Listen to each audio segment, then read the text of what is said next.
Hi, I'm Alice Heiman, and I'm excited to be here with Phil. My company helps CEOs build world-class sales organizations that get high valuations.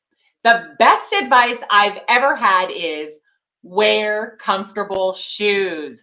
Yes, ladies and gentlemen, comfortable shoes make all the difference, especially when you are doing training, presenting, walking around at a trade show, none of which we happen to be doing right now. So I am wearing comfortable shoes, my slippers, because those are perfect for working from home.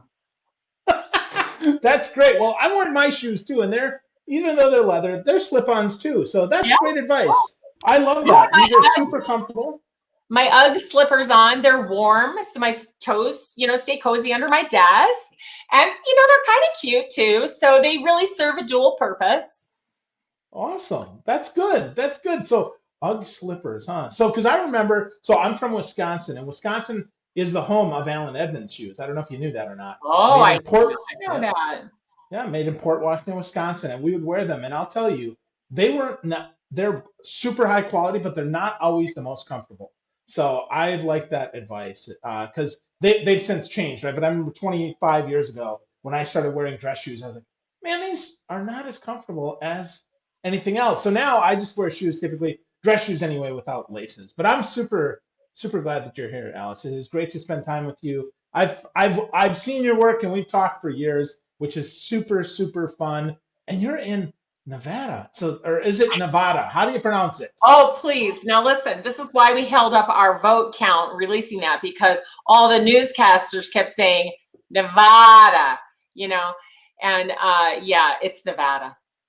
Nevada. Got it. So yeah, I have other friends from there too that I like to tease because I'm from, like I said, Wisconsin, not Wisconsin, not Eastconsin, Wisconsin. So Wisconsin. Because yeah, you're a cheesehead. cheeseheads. That's right. Yes. Just like our friend Nancy Blakey is a cheesehead too. So yeah, exactly. So fun. So Alice, tell me about how you got started in sales and sales leadership before we go into our conversation here, because I think that's kind of fun to give people a start with you. Well, I'm going to give you the short story, but it doesn't start with sales. I went to college to be an elementary educator. So I got a degree in special education. And then I got a graduate degree in literacy. So my first 13 years were in leadership, but in a different type of leadership, not sales leadership. Uh, Fast forward through that to my dad, who some of you know, Steve Hyman, was partners with Bob Miller. And in the late 70s, when I was just still a young thing, they started Miller Hyman, which many of you know, and I know that training is familiar, the strategic selling, conceptual selling, and large account management programs. Well, all the while that I was a teacher, my dad was asking me to do projects for Miller Hyman. So I was very familiar what was going on with the company, but not so much as a sales person or sales leader, although I did have a short stint owning my own business while I was teaching and learned a little bit about sales during that time, but that was business to consumer, not business to business. Anyway, working with Miller Hyman, I finally decided, after many years in education, to jump into that business and get catapulted from literally kindergarten to the corporate world. So I learned about how to work with really large companies, how to sell to large companies, how to train trainers, how to train salespeople, how to lead leaders, how to be a sales leader. So that's how I springboarded into the sales leadership world and working with the number one sales leader at companies, the CEO. Wow, that's cool. That's cool. From kindergarten to corporate. That's fun. I went to school for elementary education as well. I didn't finish my degree, but I started there. And I like to say now, when I'm training, right, I just train adults, but it's just like kids, except they don't really want to be there. So it's, not that much different. So very cool. So do you remember like some of the things that you learned when with from your first sales leader? Was there someone that stuck out? That maybe it was even your dad who gave you great advice as a sales leader? Because I certainly have some some horror stories and some not so great leaders. Oh gosh, yeah. Well, having your dad and stepmom as your sales leader and also your parent is not the easiest thing, let me just say. But but I did learn so much from them. Sometimes it was a little like a 2x4 upside the head, but I did learn some good things about sales. And one thing that I'd like to share, and I always continue to share, my dad used to say, the more specific, the more actionable. And in sales, that is always true. And as a sales leader, when a salesperson comes to you and starts giving you some general information about an opportunity or a decision maker, you know that they probably are not going to move forward with that deal because they don't have the specifics down. And, you know, whether it's the beginning of the sales cycle where you're just trying to meet people and get an appointment with them, or the end of the sales cycle where you're closing them and then moving into the onboarding and implementation, the more specific you are, the more actionable it is. Everybody will know what to do if you are specific about it. So it's probably some of the best advice I've gotten as a salesperson and then have given as a sales leader and a leader of leaders. I think that's really good, and especially as a, if we're a salesperson, the more specific we can help our buyer, the better we can do, Right. and the more specific the match is between the work we have done and the work that we could do, I think is really instructive. The more specific the problem we solve, right, the more Right. likely that it's going to be connected. I mean, that just makes so much sense. And then to your point, as a sales leader, both as we're coaching, if we can be specific and focus on that one situation, that one opportunity there that we're being specific on, and give that as a specific example, it's way easier to coach than it is to say, well, usually you do this, Right. because I hear usually and I'm tuned out. I'm not listening to you. I'm looking for, well, I didn't do that. You just overheard somebody else, right? And I think Right. that's really strong advice. The more specific, the more actionable. A- That's really good. Anytime a salesperson or a sales leader asks me a question, how would I handle X? I say, well, give me an example Yeah. and something that in real life, because otherwise, you know, hypothetically, there's just too many places you could go. I need to have the real life situation and then I can help you solve. Very specific. Yeah, good. Yeah, give me a real life example. That's great. So let's talk about some real life examples, because I know that you've been coaching and consulting and training and all that good stuff for a long time. So give me an example of maybe recently where we've seen some challenges for these sales leaders where they're now coaching a team that is completely dispersed, that maybe they can't even bring together for any sort of coaching or training. What are some of the challenges and how do you work with them, Alice, to help them overcome that? Yeah, well, you are exactly right. People are not coming together. They're not doing their sales kickoffs in person. I have seen a few companies though who have brought their sales teams together. There's a lot of logistics to keeping people 6 feet apart while you're doing training and all of that, but it can be done. But the flying and the airports and the hotels, it just puts a whole nother dimension into it that makes it difficult. So I think that for all of us now in sales, whether we're the buyer, whether we're the seller, whether we're the sales manager or the manager of the sales managers or the CEO trying to manage the whole sales process, right? I think what we have to do is just come at it a little bit differently and with a lot more empathy. And with a lot more care and a lot more love. And I do see that everywhere. I do see that happening. It needs to happen more, but I do see that. And the best advice that I can give anyone right now selling in this environment or leading sellers in this environment is please take care of yourself first. You cannot have empathy for others if you don't have empathy for yourself. If you're not caring for yourself, how can you care for others? If you're not modeling, taking the time off, taking breaks, eating healthy, exercising. If you're not modeling that, how can you ask your team to do those things? So that's the best advice I have right now to start improving everything that's going on in the sales world. Simply have empathy for yourself first so that you can have empathy for others. Take care of yourself and lead in a way that shows that you really mean that. So Yeah. I think that will be the first thing every single person has to ask themselves. Am I taking care of myself so that I can better take care of those who I lead, my peers, and those who I sell to?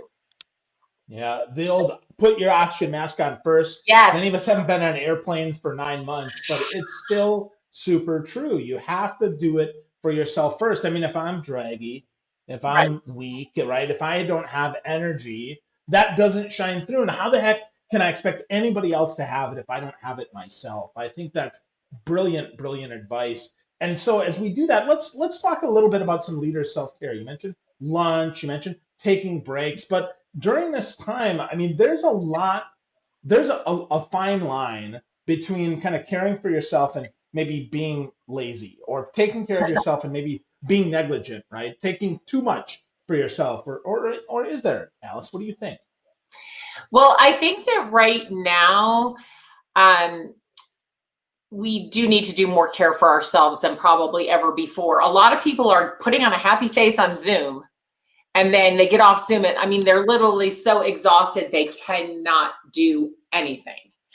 And so if we want people to be productive, which is much more important than how much time they're spending working, right? So what I want to do is allow my sales team to get everything they need to done in the least time possible, actually. So do your best in the best amount of time, not work more, longer hours, not work harder, right? Stop pushing the more button, send more emails, work more hours, make more calls, more. Stop doing that and start pushing the better button.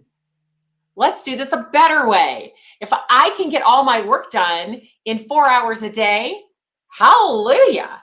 And then take care of myself, that's great. And remember, a lot of us still have our kids at home that we're trying to take care of while we are selling. And maybe we have roommates or partners or other people in our space. And productivity becomes, a pretty big effort. So we can't worry as much about when people are doing things or how many hours they're taking, things like that. We want to worry about the most productive way to get something done the right way the first time so we don't have to repeat ourselves, right? And stop worrying about how many hours, but worry about the results we're getting. So set the expectations and hold people accountable. That way they can feel free to take a break, take a walk, and not work until 11 p.m. at night. Now, on the other hand, maybe if you do have kids at home, you do end up working in the evenings because you put the kids to bed and you have quiet time to work. So we need to not worry so much about you have to be in your seat from 6 a.m. to 3 p.m. or 7 a.m. to 4 p.m. or whatever it is. What we want to do is get great results right now and be extremely productive in doing so. And I think that will give us what we need in the end and allow people to feel comfortable to take care of themselves, be more productive, push the better button, not the more button.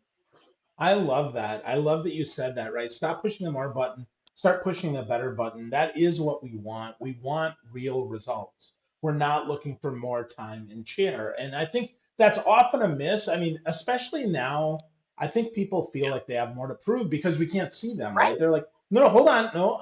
I got to send that email at 7:50 so the boss knows I was here at 8 o'clock. And then I got to send that last one at 6 o'clock because I have to prove that I worked 10 hours today, as opposed to my results should speak for themselves. But as a sales Exactly. leader, right, as a sales leader, we have to make sure, to your point, that we have crystal clear expectations on what those Right. results are, whether it's pipeline, whether it's sales appointments that we set, whether it's actual, for two that needs analysis or that closed one or closed lost. It's so important. So how do we sell that up, Alice? Because I can tell you that I've seen in many sales organizations where, either the chief revenue officer or, someone at the executive level, it's almost like they don't sleep, so they expect we don't either, as we're underneath them. So how do we kind of manage up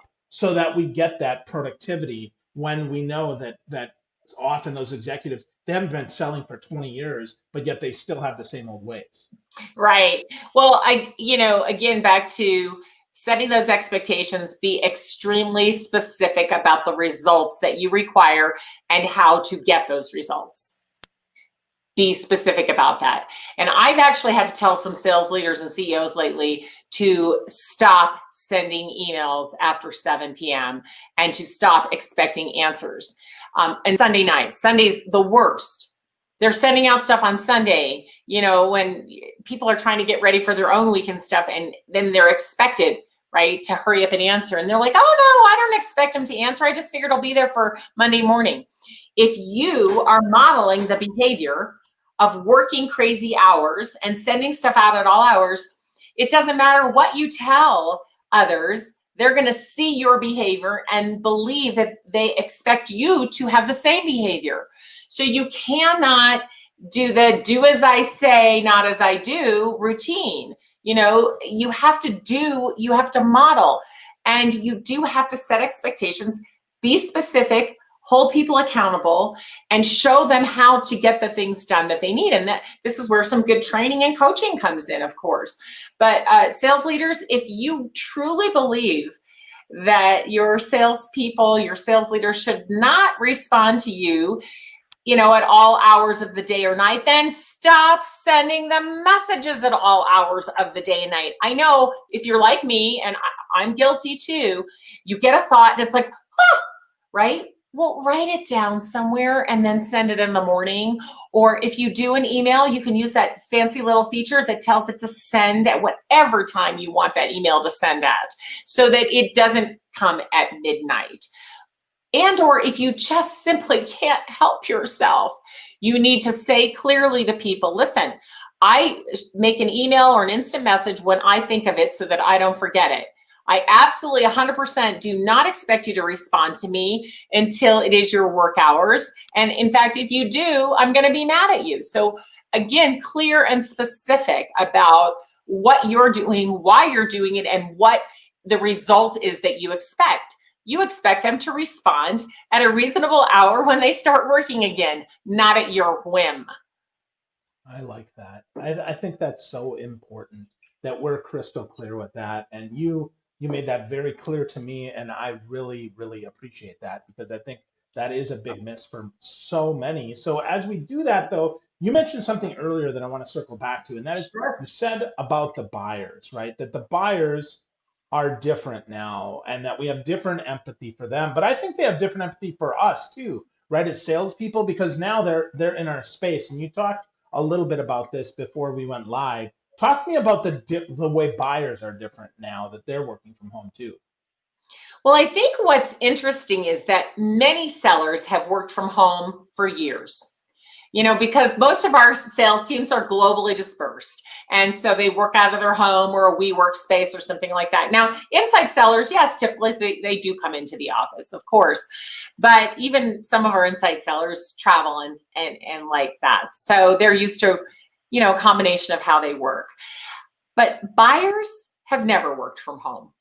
So you're calling on people in precarious situations that you have no idea what they are. Here I am, the buyer, I'm at home. Maybe I live in a very small space. I have children, or I have roommates, or I have a spouse that also works from home, and I don't have the appropriate space to work from. So I'm at my dining room table or my kitchen table, sharing devices with the other people who are working from home as well, sharing the bandwidth. I mean, we're really working under less than optimal conditions because we're still learning how to do this work from home thing. And in America, anyway, in the US, the broadband is not that great. A lot of times we just don't have a good connection on our cellular devices, our mobile devices. We don't have a good connection to the internet. So we have that problem, which we don't normally have in our office. Then we have all these other people who may be in the space with us, and we may not have a beautiful space to work because this is the first time we've ever worked from home. And so we're making do. On top of that, of course, we have the pandemic.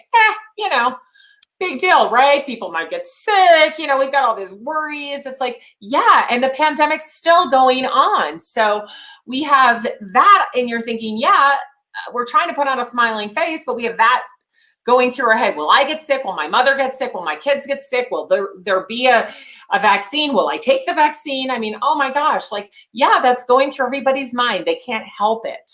And then we have, of course, the most polarizing presidential election of our lifetimes in the US. And that's even affecting people abroad, though, because they're all watching to see what's going to happen. So my goodness. And then we're like, oh my gosh, am I going to lose my job? I mean, they just furloughed a whole division of my company.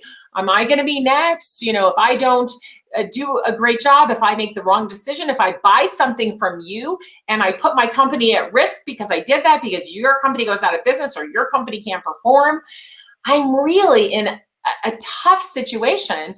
And you're picking up the phone to call me or sending me emails and thinking like, it's just normal. Why aren't you answering my calls and emails? Well, it's not just normal. I'm a buyer buying under duress in many cases. And I'm just trying to make the very best decision I can so I don't lose my job.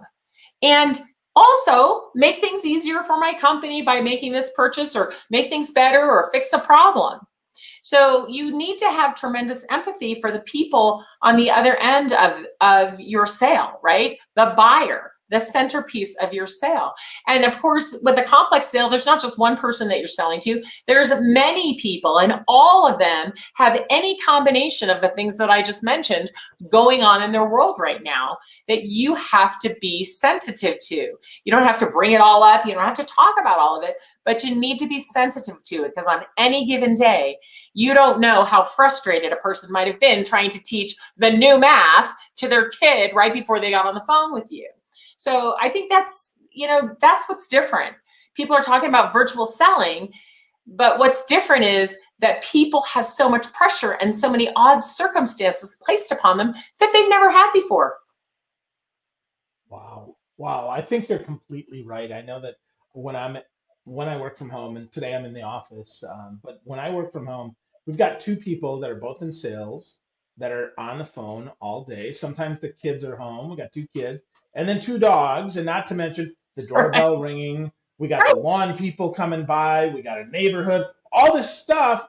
And yet we're supposed to pretend like business is normal, like everything is just okay. But we forget to bring it back to your first point, to have empathy for ourselves and give ourselves some slack, which then extends out to those buyers and out to our teams and out to the rest of our organization. So I love that, Alice. I think that's so instructive. So I was looking over your shoulder there. I love that you have a bunch of books there, and I love that you Oh, are always reading. Yeah, those there, right? I see Traction, Gino Wickman's book. I see some other stuff, and I think that's great. So we know that we have to grow as leaders, as sales leaders, especially. It's important to grow. And our friend Diana Guerin says, wow, two of my favorite sales leaders.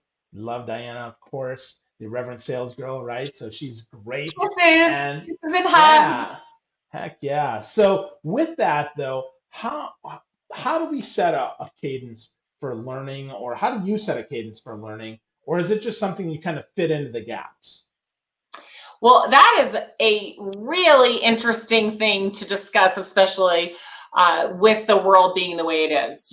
We cannot bring everyone together to learn the way that we used to do it a couple times a year or whatever. Of course, I've delivered content to sales teams and sales leaders over the internet for many years, again, because they are distributed all over the globe and only once a year get to come together for a big sales kickoff or something. So I'm used to doing this, but many companies are getting better at it, but I can't say they're used to it. But the learning has to continue. It cannot stop. We have to figure out a way to keep the learning happening all the time. So I'll give you a few tips of really easy and inexpensive things to do, okay? So number one, every person, every salesperson, every sales leader, every CEO, any business person, just take a piece of paper and write down, what do I do every day that I'd like to get better at? What do I do every day that I'd like to get better at? What would I like to learn how to do that I don't know how to do yet? Right? And what are some of the things that I'm not very good at, don't like, and really just don't want to do anymore? And write those down, what they are, and then look to see where are some points for learning. Where could I get a mentor to help me with something on this list? What could I maybe stop doing so that I had time to do something else? What other ways could I learn the things that I need to learn this year? So do that for yourself. Then every leader should make a plan with their direct reports. They should look at this and say, oh, these are the things you want to learn, and I'd also like you to learn this. And then figure out a way to learn each of those things and put a date on it. So I'm going to learn this by. Now, if you can't come together to learn together, that's fine. You can come together in small groups on video, just like this, or on Slack, or on Teams, or on any of the other various tools that are out there for you to be a group. And you can have discussions that way. You can do simple things like a book club. I have so much fun with book clubs. In fact, right now, one of the book clubs I'm working with is reading this great book by Stu Heinecke called How to Get a Meeting with Anyone. Love Stu. I love Stu. And that's a great book. So any book that you can make small book clubs with several people, or you can make big book clubs, but it costs almost nothing to do a book club, right? And then there's the Bright Talk Experts channel, and there's tons and tons of content. You can find the videos you want to watch, or you can watch videos as a group and then discuss them. So these are some ways, once you know what you want to learn, find a book, find a video, a discussion group, a mentor. Any of those can keep the learning going, but you need to be deliberate about it. Don't just expect it to happen. I mean, there were some special things I wanted to learn this year, and so I planned to learn them. I picked some books I wanted to read. I'm doing a sprint on StoryBrand with Park Howell right now, and it's phenomenal. So there's just so many ways, inexpensive ways, to learn the things you need. The key is don't stop learning just because we're stuck at home, working from home, and can't gather. Figure out some cool ways to do the learning online together. Awesome. I love that. The team that learns together leads together. And I think they're way more effective if they make a plan and they're deliberate. And I love that you said a lot of free resources for folks, right? Book clubs, listening to podcasts, a great way if you break it down and find out, right? I mean, just so much good stuff out there. So as we wrap this up, Alice, what, obviously besides this show, what other podcasts do you love and listen to that are super helpful for you that you put in your ears? Oh gosh. Well, I love Seth Godin. So listen to Seth Godin if you don't every once in a while. That's a really good one. I listen to some things that aren't sales related. Like I listen to Science Friday. Believe it or not, I get great ideas from Science Friday for sales leaders. I listen to Vanessa Van Edwards, The Science of People podcast, just things that I know, but I just like to remember, like about gesturing. So one of the things when you're on video, which a lot of us are these days, is sit back far enough so people can see your hands when you're gesturing, because that helps us build trust. And also, use your face expressively. So Vanessa Van Edwards shares a lot of those kinds of things on the podcast that she does. And then I do love Park Howell. He is He wrote a book called Brand Bewitchery. I have it right here because I've been studying it. And I love that book and I love his podcast. He interviews all kinds of interesting people about their brand stories. And I don't know, I think I listen to a lot of sales podcasts because a lot of my friends are sales podcasters and it's just fun and interesting, but listen to things outside of your field also. And then of course, do listen to some things that are industry specific. So I love the trade show industry and I listen to some podcasts that are specific to that. I'm part of the National Speakers Association and I listen to podcasts that are specific for speakers as well. So just find some things that are fun and listen while you're doing the dishes or listen while you're doing your exercise, or if you are driving anywhere, listen while you're driving. Awesome. Awesome. Well, I'd encourage you, check out the Casual Space podcast. If you're into space, with my friend Beth Mund, great podcast as well. She used to be in PR at NASA and she's fun. She doesn't, yeah. So someone you should definitely learn from. She's not far actually from Diana. She's in Illinois. So she's close there, but I will check that out. Yeah, I'm a big fan of Park as well. Park Hall is brilliant. His Business Story podcast is great. He's been on the show before. Really great guy. And his Brand Bewitchery, I got one of the very early copies with the notebooks and everything. So oh yeah, I don't know where mine is, but I have one of those cute little notebooks too. Here it is. I know. There you go. Yep. What's your story? Yep. Park is fantastic. So super great stuff, Alice. So we know folks can go to aliceheiman.com to find more about you. But if you had a favorite social network that you'd like to send people to learn more about you, to get connected with you, where would it be and why? I love LinkedIn. It's probably my very most favorite place to be, and I'm there often. I treat it as a coffee shop. And I like to pop into the coffee shop because I love my coffee. So I pop into the coffee shop to see who's there, see who I can chat with, see who I can visit with, make an appointment with. And so I love LinkedIn. Please find me there, but make sure that when you send that connection request, you tell me that you saw me here on Phil's show, or else I'm not going to connect with you. So tell me that you've seen me at Phil's show and connect with me on LinkedIn, and please let me know how I can be of help to you, because that's really what I want to do. I really want, that's why I'm on social networks. I'm there to help, and I would love to help you. Awesome. That's fantastic. Well, I always enjoy learning from you, Alice, and spending time with you. Your website is delightful. You write great blogs, great stuff, and you were just a wonderful guest today. So thank you so much for choosing to spend some time with me today. I learned a lot once again today. Thank you, my friend. Take care. Oh, thank you.